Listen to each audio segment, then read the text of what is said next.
समय सार ग्रंथाधिराज सर्व विशुद्ध ज्ञान अधिकार गाथा नंबर 320।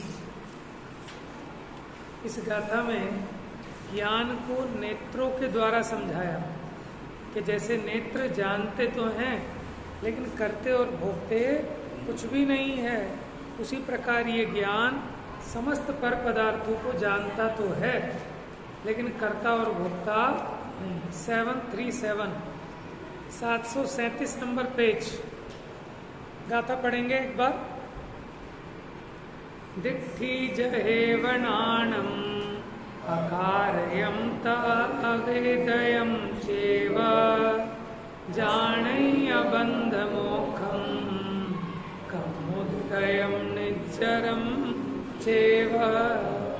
जो नेत्र त्यों ही ज्ञान नहीं, कारक नहीं वेदक अहो, जाने ही कर्मो दय निर्जरा बंध त्यों ही।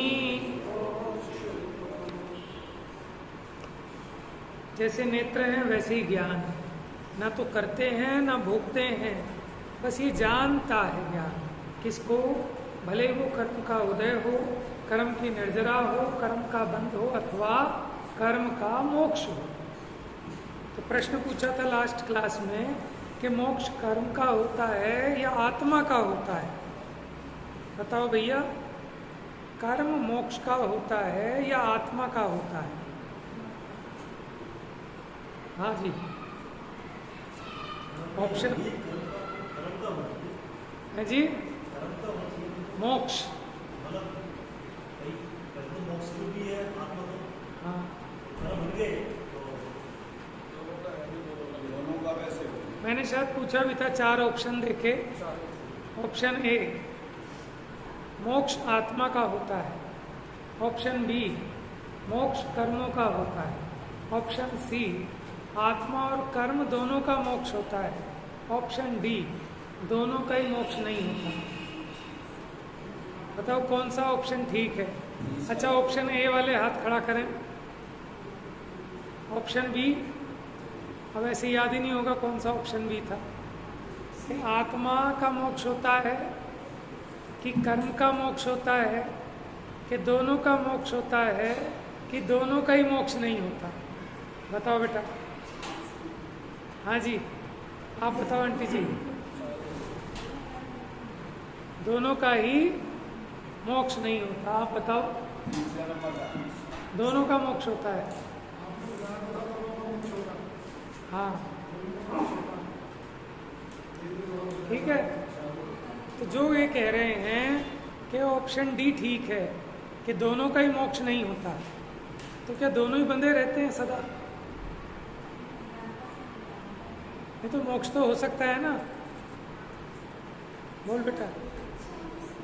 चारों सही हैं, चारों सही हैं। ठीक लग रहा है आपको? चारों सही हैं, चारों सही हैं। कौन सा सही नहीं लग रहा? हाँ देखो, वो भी निश्चय है कि प्रधानता से वो भी बात ठीक हो जाएगी। तो भी निश्चय है कि प्रधानता से देखें तो कर्म ने आत्मा को नहीं पकड़ा, आत्मा ने कर्म को नहीं पकड़ा, दोनों अपने अपने में मुक्त हैं। देखो, बंधन किसका नाम है कि दोनों के बीच में एक संयोग संबंध हुआ है, एक निमित्त नैमित्तिकपना हुआ है, उसका नाम बंध है। तो इसलिए दोनों बंधे हैं। ठीक है, अब दोनों बंधे हैं जब आत्मा अपने स्वरूप को पहचान कर सम्यक दर्शन ज्ञान चारित्र की पूर्णता को प्राप्त होता है तो आत्मा कर्मों से मुक्त होता है।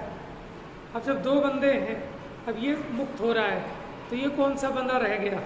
ये भी मुक्त हो गया। तो कर्म भी मुक्त हुए उस अपेक्षा, क्योंकि दोनों बंधन को थे ना प्राप्त। ठीक है, लेकिन अगर परमार्थ में से देखें तो कर्म कर्म में था और आत्मा आत्मा में था। दोनों व्यवहार में ऐसे बंधे हुए कहे जाते हैं, वास्तव में दोनों एक दूसरे को छूते भी नहीं है, क्योंकि एक चेतन है और दूसरा अचेतन। वो तो निमित्त नैमित्तिक की तरफ से ऐसा कहने में आता है कि दोनों बंधे हैं। बात समझ में आए? इस अपेक्षा ऑप्शन डी भी ठीक है।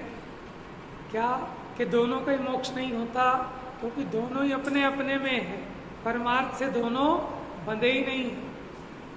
तो जो अपेक्षा है उसको भली प्रकार समझना, तो विशेष रहस्य समझ में आता है। लेकिन प्रकरण के हिसाब से कब कौन सी अपेक्षा मुख्य है और बाकी गौण है, ठीक है। तो यहाँ किस अपेक्षा कह रहे हैं कि बंधना ये कर्मों का होता है, उदय आना ये कर्मों का होता है, झड़ जाना ये कर्मों का होता है, और नष्ट हो जाना ये कर्मों का होता है। तो इसको चार बातों में ले लिया, कर्म का उदय, कर्म का बंध, कर्म की निर्जरा, कर्म का मोक्ष। अब ये सब कर्म का परिणाम है। तो जो कर्म का परिणाम है, क्या उसको चेतन कर सकता है? ज्ञानम बताओ बेटा, क्वेश्चन बताओ क्या पूछा है। ज्ञान बताएगा क्या क्वेश्चन पूछा है। हाँ, क्या प्रश्न किया? क्या कर्म के परिणाम को चेतन जीव कर सकता है क्या? नहीं कर सकता। तो फिर कर्म के बंध को कैसे करेगा? कर्म की निर्जरा को कैसे करेगा? कर्म के उदय को, कर्म के मोक्ष को आत्मा कैसे करेगा? कर नहीं सकता। लेकिन जब उसके स्वयं इस प्रकार की योग्यता होती है और आत्मा अपने में सम्यक चरित्र की पूर्णता रूप परिणमित होता है, अपने परिणामों में पूर्ण शुद्धता रूप परिणमित होता है, तो निमित्त नैमित्तिक संबंध की अपेक्षा ऐसा कहने में आता है कि जीव ने कर्मों की निर्जरा की, जीव ने कर्मों का नाश किया। चार घाती कर्म नाशे ऐसे अरहंत हैं, ठीक है, बात सही है, बिल्कुल पक्की बात है। चार घाती कर्म नाशे ऐसे अरहंत हैं। हाँ जी, सही है, पक्का। सही तो है, लेकिन अभी हमने जो प्रश्न पूछा था उसके रेफरेंस में बताओ ना कि आप ये देखो, अनंत भगवान चेतन है कि अचेतन व्यक्ति?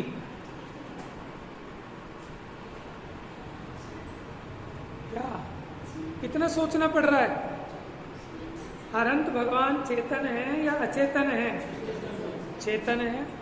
और कर्म तो अनंत भगवान ने चार घातिया कर्मों का नाश किया, ये बात सच है क्या? देखो घबरा रहे हो आप लोग। हाँ, क्योंकि अगर आप कहते ना सच नहीं है, तो मेरा अगला प्रश्न होता तो क्या झूठ है? ये झूठ भी नहीं है। हाँ बिल्कुल, हर जगह। और ये लगाना सीख गए, ठीक है ना, तो फिर आप समझना कि जो जिन धर्म है वो स्यादवाद मुद्रा से चिन्हित है।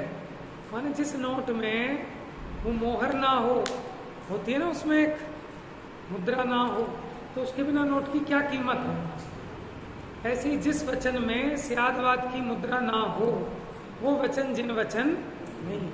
ये बात अलग है कि प्रकरण और रेफरेंस के हिसाब से कभी कोई अपेक्षा से बात होती है, कभी कोई अपेक्षा से होती है। तो अभी हम ये कह रहे हैं, यहाँ जो प्रसंग है अपना, ये कह रहे हैं कि वो आत्मा जानता है लेकिन कर्ता भोक्ता नहीं। किसको? कि जो अचेतन है, पर द्रव्य हैं, उनको ये आत्मा कर्ता भोक्ता नहीं। बिल्कुल सच्ची बात है, ठीक है। और जो कहा जाता है कि भैया जो बोएगा वो ही पाएगा, कि ना तू बो सकता ना उसको पा सकता, वो निश्चय न्याय का कथन है। और तूने कर्म बांधे, तूने कर्मों का नाश किया, ये सब व्यवहार न्याय का कथन है। लेकिन व्यवहार न्याय का मतलब झूठ कदापि नहीं होता। व्यवहार न्याय का मतलब झूठ नहीं होता, समझ गए? व्यवहार न्याय का मतलब क्या होता है कि एक द्रव्य को दूसरे द्रव्य का निमित्त की प्रधानता से अथवा संयोग की प्रधानता से कथन करना। समझ में आया? जैसे मैं कहूँ ये मेरा बच्चा है, तो क्या ये झूठ है? ये जो बैठा है ज्ञानम जैन, ज्ञप्ति जैन, ये मेरे दो बच्चे हैं। अब बताओ ये कथन सत्य है कि झूठ है? व्यवहार न्याय से सत्य है, क्योंकि अगर झूठ हो तो मुझे झूठ बोलने का पाप लगेगा क्या? फिर तो शास्त्र सारे झूठे हो जाएंगे। शास्त्र में भी लिखा राजा ऋषभदेव के पिता थे कौन? नाभिराय। नाभिराय के पुत्र थे ऋषभदेव। तो ये सब झूठ हो जाएगा क्या? समझ गए आप? तो देखो, ये आत्मा अगर मुक्त नहीं होता, ठीक है, तो सर्वथा ऐसा नहीं है। जब हम कहते हैं मुक्त नहीं होता, उसका मतलब ये है कि चेतन चेतन ही रहता है। चेतन कोई कर्म रूप नहीं हुआ था, चेतन कोई पुद्गल रूप नहीं हो गया था। इस अपेक्षा कहते हैं कि चेतन तो सदा ही मुक्त है, माने चेतन ही है। लेकिन अभी वर्तमान दशा में इसको कर्म आदि का संयोग है, देह आदि का संयोग है, उस अपेक्षा बंधन में भी है। माने शरीर को अगर बांध लिया जाए तो आत्मा भी बंधी गया ना वहां पर, तो ऐसा निमित्त नैमित्तिक है, वो भी यथार्थ मानना। चलिए निकाल लीजिए पेज नंबर 741।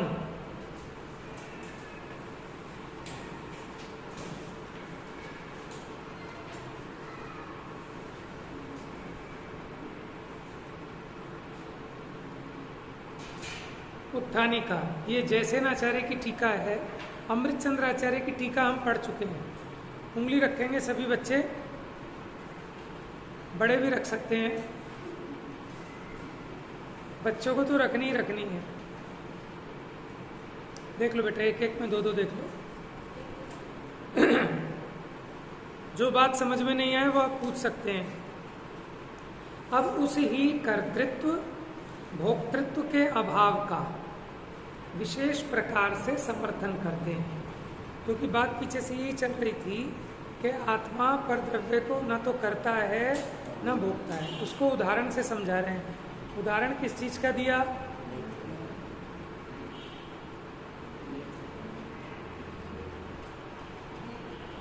आंखों का।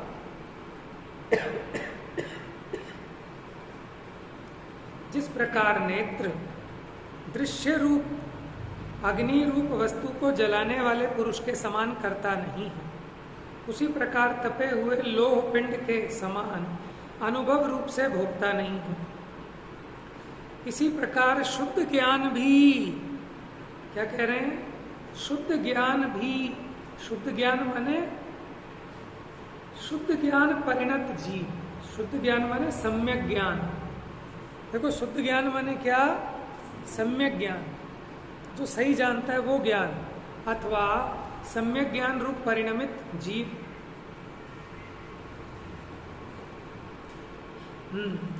स्वयं शुद्ध उपादान रूप से न करता है न भोगता है। निमित्त अपेक्षा तो है, निमित्त पने भले कहो, लेकिन उपादान की अपेक्षा ज्ञानी पर द्रव्य का कर्ता भोगता नहीं। अज्ञानी है क्या? नहीं है, लेकिन वो अपने ज्ञान श्रद्धान में ऐसे ही मानता है। अपने परिणामों की अपेक्षा, श्रद्धा की अपेक्षा, ज्ञान की अपेक्षा वो इस रूप ही परिणमित होता है कि मैंने किया है। तो अपने इस अज्ञान रूप भाव से, मिथ्यात्व रूप भाव से स्वयं परिणमित हुआ, इसलिए अपने इन भावों का ये स्वयं उपादान पने करता है। इसलिए कहते हैं कि वो कर्ता भी है और भोक्ता भी है। कौन? अज्ञानी। बात यहाँ ये चल रही है। वैसे तो न तो ज्ञानी और न अज्ञानी पर को कोई नहीं कर सकता, लेकिन ये मानता है कि मैं करता हूँ, ठीक है ना, इसीलिए अपने इस भाव का करता है ना, इसीलिए ये उसका भोक्ता भी होता है अज्ञानता से।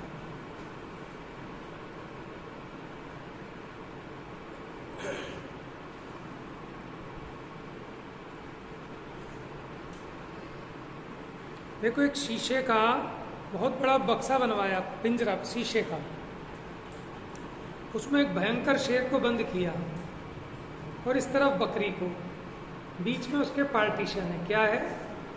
लेकिन वो भी शीशे का है। कैसा है? शीशे का है, ठीक है। अब बकरी बहुत भयभीत होती है, चिल्लाती है, बहुत दुखी है, ठीक है, गिड़गिड़ा रही है, उसकी आंखों से आंसू टपक रहे हैं, बहुत मिमिया रही है, ठीक है। तो वो काहे के दुख को भोग रही है? हैं? अज्ञानता के, क्योंकि उसको लग रहा है कि शेर मुझे खा जाएगा, ठीक है ना, शेर से भयभीत है, जबकि उसे पता नहीं कि शेर के और मेरे बीच में शीशे की दीवार है। उसी प्रकार ज्ञानी जीव को ऐसा लगता है कि पर मेरा भला बुरा कर देगा अथवा मैं पर का भला बुरा कर दूंगा।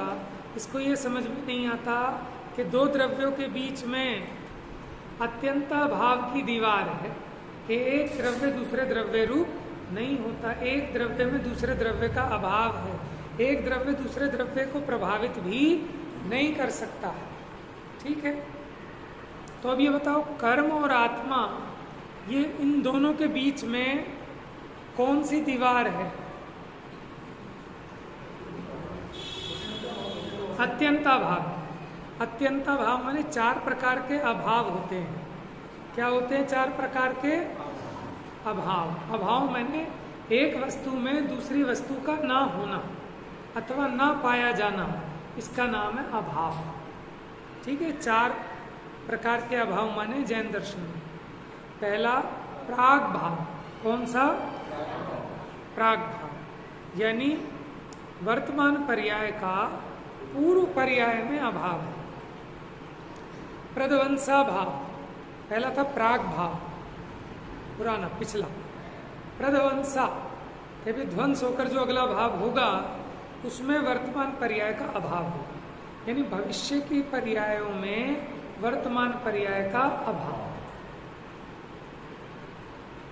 ठीक है। प्रध्वंसा, प्रदीप वाला, प्रवीण वाला, ध्वंस, ध्वंसा, प्रध्वंसा भाव। भाव बोल रहा हूं वो है अभाव, प्रध्वंस अभाव। तीसरा है अन्योन्या। अन्योन्या, अ आधा ना, यो आधा ना, फिर या, अन्योन्या।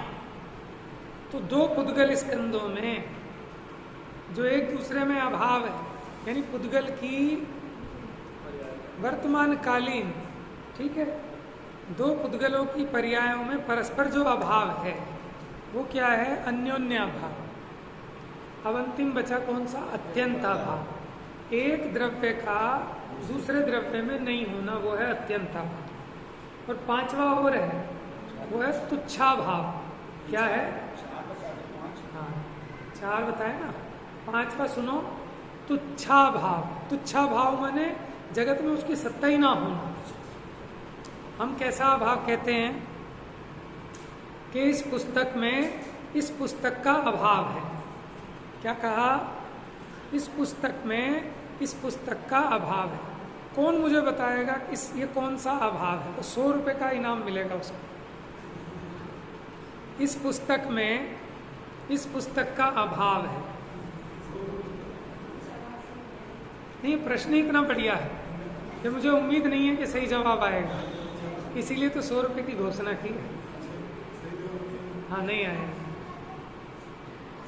एक बुक में दूसरी बुक का अभाव, ये कौन सा अभाव है? हाथ खड़ा करेंगे, बस हाथ खड़ा करेंगे। एक किताब में दूसरी किताब का ना होना कौन सा अभाव है? बताओ बेटा। वो तेरी की। हाँ ज्ञप्ति बता, कैसे? ज्ञानम तू बता, अन्योन्या कैसे?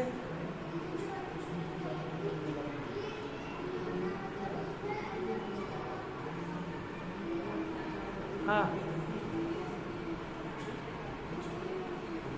अच्छा, देखो भाई, तुक्का फिट किया और तुक्का सही बैठ गया इनका। अन्योन्या भाव है। क्यों? हाँ, भाई साहब ने बताया सही लॉजिक कि दो पुद्गलों में, माने उनके पुद्गल पर्यायों में परस्पर में जो अभाव है, वर्तमान कालीन, ठीक है, दो पुद्गल द्रव्यों की पर्यायों में आपस में जो अभाव है, ये अलग पुद्गल पर्याय, ये अलग पुद्गल पर्याय। हाँ, 100 रुपये बनते हैं। ठीक है, घर का माल घर में ही है वैसे। हाँ जी, समझ में आया अन्योन्या भाव।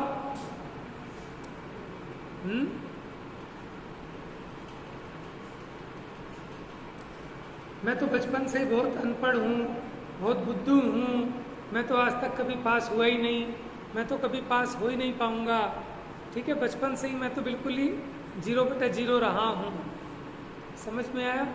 ऐसा जो सोच रहा है उसे कौन से अभाव का ज्ञान कराना चाहिए जिससे उसका ये दुख मिट जाए। बहुत बढ़िया भाई, सब पढ़े पढ़ाए आए हैं। कहाँ पढ़े आपने 4 अभाव? देखा? अच्छा, तो भाई सब पढ़े थे सुमत भाई सब से? अच्छा अच्छा, ठीक है। तो देखो, पढ़ा हुआ विद्या कभी खराब नहीं जाती। तो प्राग भाव माने पिछली पर्यायों का, ठीक है।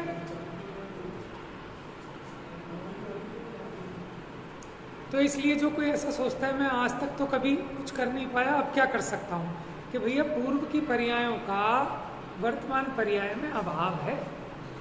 तो इसलिए ऐसा नहीं है कि अनादि से जो अज्ञानी था वो आज भी अज्ञानी रहेगा, ऐसा नहीं, क्योंकि पूर्व पर्यायों का वर्तमान पर्याय में अभाव। इसी प्रकार कि मैं भैया कभी ज्ञानी नहीं बन पाऊंगा क्योंकि अभी इतना अज्ञानी हूं, तो उसने प्रध्वंसा भाव नहीं माना कि भैया वर्तमान की पर्याय का भविष्य की पर्याय में अभाव है। समझ में आया? वर्तमान पर्याय का भविष्य की पर्यायों में न होना ये प्रध्वंसा भाव है। इसलिए भले ही आज भी अज्ञानी हो, रागी हो, द्वेषी हो, लेकिन ये जरूरी नहीं है कि भविष्य में भी रागी बने रहोगे। आप इस पर्याय का अभाव करके आगे भविष्य में नई पर्याय आ सकती है। अन्योन्य समझ में आ गया? दूध में चीनी घोली, ठीक है, फिर भी दूध दूध में है और चीनी चीनी में है। दूध का चीनी में अभाव है और चीनी का दूध, ये कौन सा भाव है? अन्योन्या भाव। ठीक है, चाकू से नींबू को बिनारा, लेकिन फिर भी चाकू का नींबू में अभाव है, नींबू का अन्योन्या भाव। पुद्गल में अन्योन्या भाव और पुद्गल की वर्तमान कालीन पर्यायों में अत्यंता भाव लगेगा अलग अलग द्रव्यों में। एक जीव का दूसरे जीव में अभाव, जीव का पुद्गल में, एक पुद्गल द्रव्य का, पुद्गल द्रव्य होता है परमाणु, ये पुद्गल द्रव्य नहीं है, ये पर्याय है। पुद्गल द्रव्य होता है एक परमाणु, ठीक है, तो उसका दूसरे परमाणु में अभाव, वो अत्यंता भाव। तो हम ये कह रहे हैं जो बकरी दुखी हो रही है तो वो दुख को भोग रही है ना, मरण तुल्य दुख भोग रही है अपनी अज्ञानता से। शेर ने तो उसे टच भी नहीं किया, यहाँ तक कि शेर की जो आवाज है चिंगाड़ने की वो भी उसके पार नहीं जा पाती, लेकिन फिर भी बकरी जो भयभीत है दुख तो भोग रही है। तो ऐसे ही अज्ञानी भले ही पर को ना करता हो ना भोगता हो, लेकिन फिर भी ये करता भोगता हो रहा है अपने अज्ञानता से।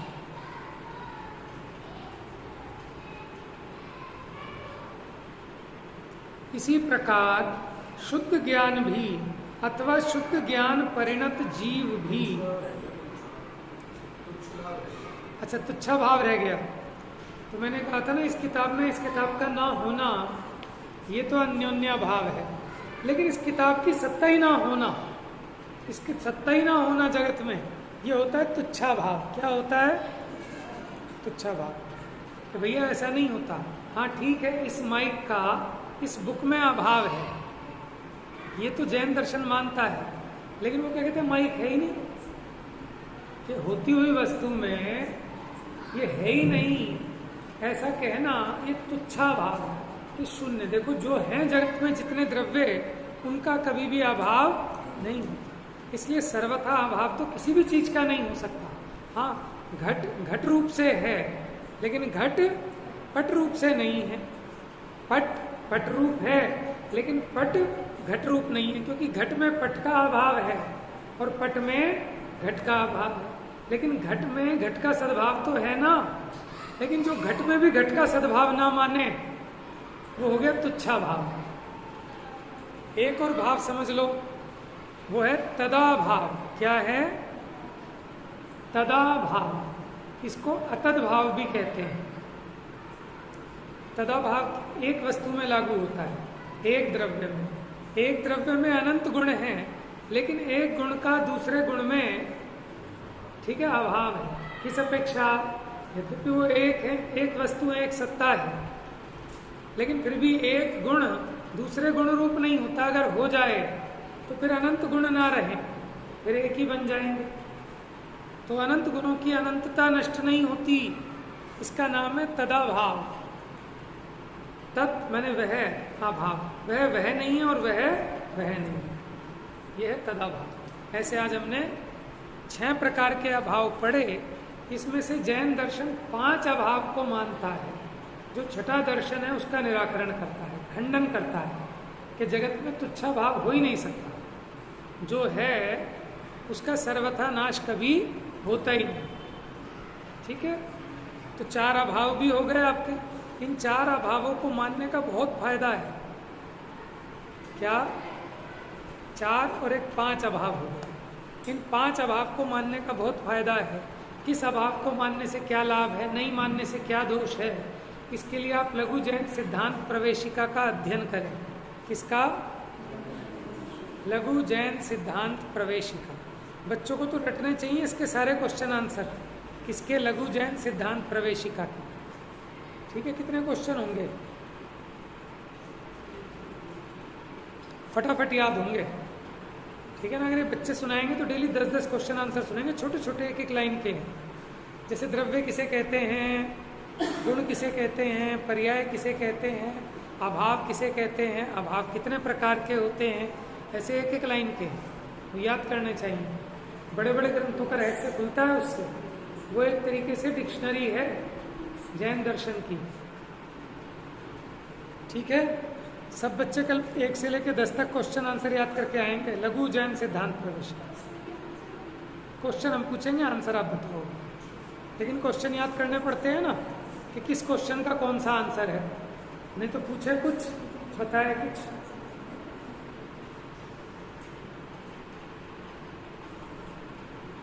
देखिए, तो शुद्ध ज्ञान भी, ये बात समझ में आ गई। शुद्ध ज्ञान क्यों कहा? क्योंकि शुद्ध ज्ञान ही वास्तव में पर का अकर्ता भोक्ता है। जो अशुद्ध ज्ञान है ना, मिथ्या ज्ञान, वो तो पर का कर्ता भोक्ता हो रहा है। इसी प्रकार शुद्ध ज्ञान भी अथवा शुद्ध ज्ञान परिणत जीव स्वयं शुद्ध उपादान रूप से न करता है न भोगता है। अथवा पाठांतर से इसका अर्थ यह है कि न केवल दृष्टि माने न केवल नेत्र, अपितु छायिक ज्ञान भी निश्चय से कर्मों का अकारक तथा उसी प्रकार अभोक्ता है। छायिक ज्ञान में क्या लेना? केवल ज्ञान। क्या लेना? माने निचली भूमिका में जो सम्यक दृष्टि हुई किसी की, सम्यक दर्शन हुआ, उसको श्रद्धा हुई ना कि मैं पर का कर्ता भोक्ता नहीं। तो जो केवल ज्ञान है, आपको सब, हमारा तो छोटा ज्ञान था, इसलिए हम पर का कर भोग नहीं सकते थे। लेकिन केवल ज्ञान तो पूर्ण ज्ञान है, छायिक ज्ञान है, वो तो कर सकता होगा पर का कुछ। कि हमारी तो आँख इतनी सी ज्ञान वाली थी, छोटी थी, लेकिन जो केवल ज्ञान रूपी नेत्र है वो तो कर पाएगा पर का कुछ, कि नहीं कर पाएगा। तो वो भी निश्चय से कर्मों का अकारक है और कर्मों का आवेदक है, माने भोग नहीं सकता। तो 4 घाती कर्म नाशे ऐसे अरहंत हैं। ठीक है, ये व्यवहार न्याय का कथन है, ये निमित्त की तरफ से किया गया कथन है। भगवान कोई ऐसा काम करेंगे कर्मों का नाश पाश करें? समझ में आया? तो ऐसा होता हुआ जीव क्या करता है? जानता है। किसको? बंध तथा मोक्ष को जानता है। न केवल बंध तथा मोक्ष को जानता है, अपितु शुभ अशुभ रूप कर्मोदय को। देखो, कर्म का उदय 2 प्रकार का, कौन कौन सा बताओ जल्दी। बेटा अलर्ट रहोगे बिल्कुल एकदम, देखो ध्यान से, उंगली रखो। कर्म का उदय 2 प्रकार का लिखा, शुभ और अशुभ कर्मोदय। सेकंड,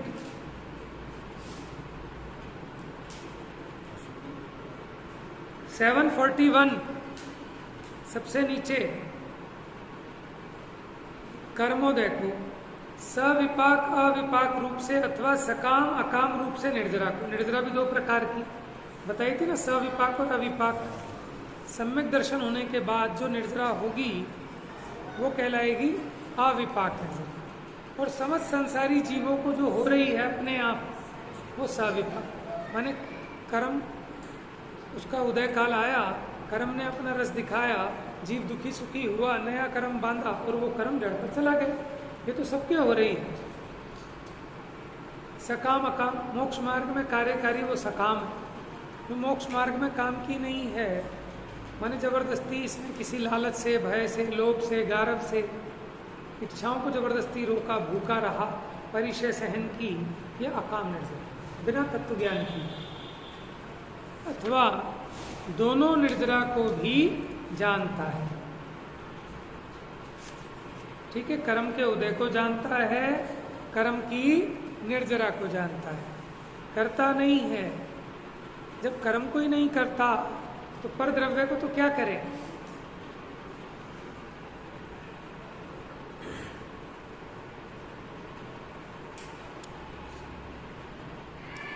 इस प्रकार सर्व विशुद्ध पारिणामिक, पारिणामिक किसको कहते हैं, जो परिणाम से उत्पन्न हो उसे कहते हैं पारिणामिक, यानी स्वरूप से उत्पन्न हो, अपने स्वयं के परिणाम से।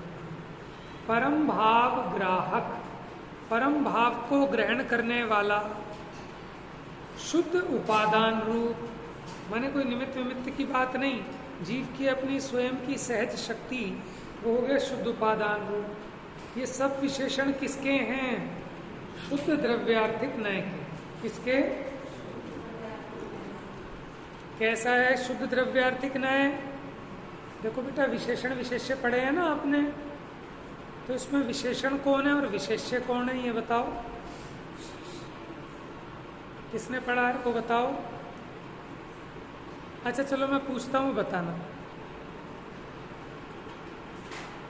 आत्मा ज्ञानानंद स्वभावी है, इसमें विशेषण बताओ क्या है, और विशेष्य क्या है।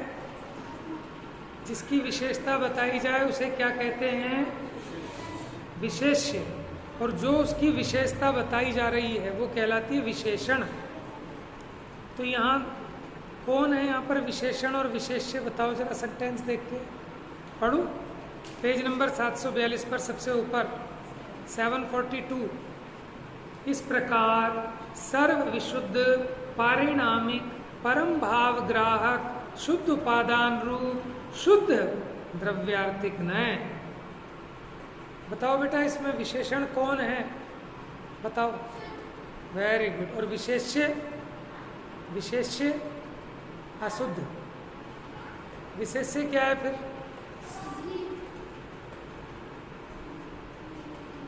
हाँ बेटा बताओ। गुड। ये सब विशेषण किसके हैं, द्रव्यार्थिक नय के। किसके, नय होते हैं ना दो प्रकार के, द्रव्यार्थिक नय और पर्यायार्थिक नय। आपने निश्चय और व्यवहार नाम तो सुने हैं, लेकिन द्रव्यार्थिक और पर्यायार्थिक भी ये दो भेद हैं नयों के। मूल में दो प्रकार से विभाजन होते हैं, निश्चय नय और व्यवहार नय। ठीक है, ये प्रायोगिक पद्धति के भेद हैं। और जब वस्तु स्वरूप को बताना हो तो द्रव्यार्थिक और पर्यायार्थिक। ठीक है, तो देखो जैसे कहते हैं ना, क्या कहते हैं, सम्राट, अधिराज, महाराज, ठीक है, देश के शिरोमणि, सिरमौर, ठीक है, जिले इलाही, सबके सरताज, महाराज श्री ऋषभ देव पधार रहे हैं। अब इसमें कोई बता सकता है कि किसकी क्वालिटी बताई हमने इतनी लंबी, ऋषभ देव की, तो ऋषभ देव हो गए विशेष्य, और ये सब महाराज, अधिराज है ना, ये सब क्या हो गए विशेषण। ऐसे ही देखो, सर्व विशुद्ध परम भावग्राही शुद्ध पारिणामिक शुद्ध उपादान रूप, ये सब किसके विशेषण के, द्रव्यार्थिक नहीं। वो द्रव्यार्थिक नय का स्वरूप ऐसा है कि वो परम भाव को ग्रहण करता है, वो शुद्ध भाव को ग्रहण करता है। तो इस शुद्ध द्रव्यार्थिक नय से जीव कर्तृत्व, भोक्तृत्व, बंध मोक्षादि कारण तथा परिणाम से रहित है। देखो अभी तो कहा था बंध मोक्ष से रहित है, अब ये कह रहे हैं उसके कारण और उसके परिणाम से भी रहित। ये बड़ी इंपॉर्टेंट बात है कि आत्मा परद्रव्य रूप तो नहीं, लेकिन परद्रव्य के परिणाम का कारण भी नहीं, और परद्रव्य के परिणाम का जो फल है ना, उसको भी नहीं भोगता, उसका फल मेरे में नहीं आता, यानी मैं उसका करता भी नहीं। देखो कारण और परिणाम, कारण कहकर ये कहना है कि मैं उसका करता नहीं हूं, और परिणाम कहकर ये कहना है कि मैं उसका भोगता। ठीक है, आत्मा जिसका कारण होता है उसका कर्ता कहलाता है, और जिस परिणाम को भोगता है उसका भोक्ता कहलाता है। तो कर्म के परिणाम का ना तो करता हूं और ना भोगता। लेकिन ऐसा जो जान ले वो ज्ञानी, और नहीं जानता तब तक अज्ञानी।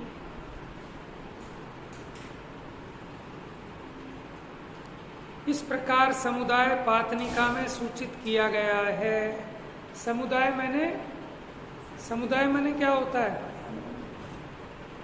समूह, ग्रुप। पातनिका माने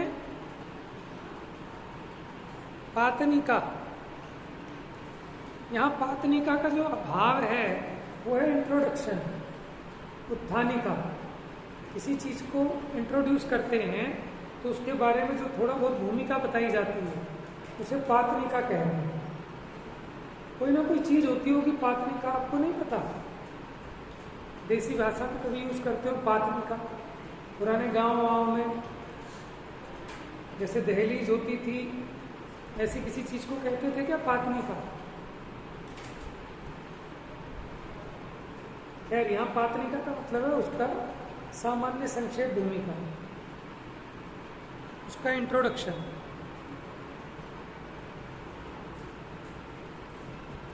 तो इस प्रकार समुदाय पातनिका में सूचित किया। उसके बाद 4 गाथाओं द्वारा जीव के अकर्तृत्व गुण के कथन की मुख्यता से सामान्य विवेचन। फिर 4 गाथाओं द्वारा शुद्ध आत्मा को भी जो प्रकृतियों का बंध होता है वह अज्ञान का महात्मा है। जब आत्मा पर से भिन्न है फिर भी इसको कर्म का बंध हो रहा है। जब ये पर को कर नहीं सकता तो फिर इसे कर्म का बंध क्यों हो रहा है? ये अज्ञान की महिमा जाने। अब तक जो गाथाएं चल चुकी है उसका सार संक्षेप बता रहे हैं। इस प्रकार अज्ञान की सामर्थ्य के कथन रूप से विशेष विवेचन किया। फिर 4 गाथाओं द्वारा जीव के अभोक्तृत्व गुण के कथन की मुख्यता से विवेचन किया है। कौन सा जीव का? अभोक्तृत्व गुण।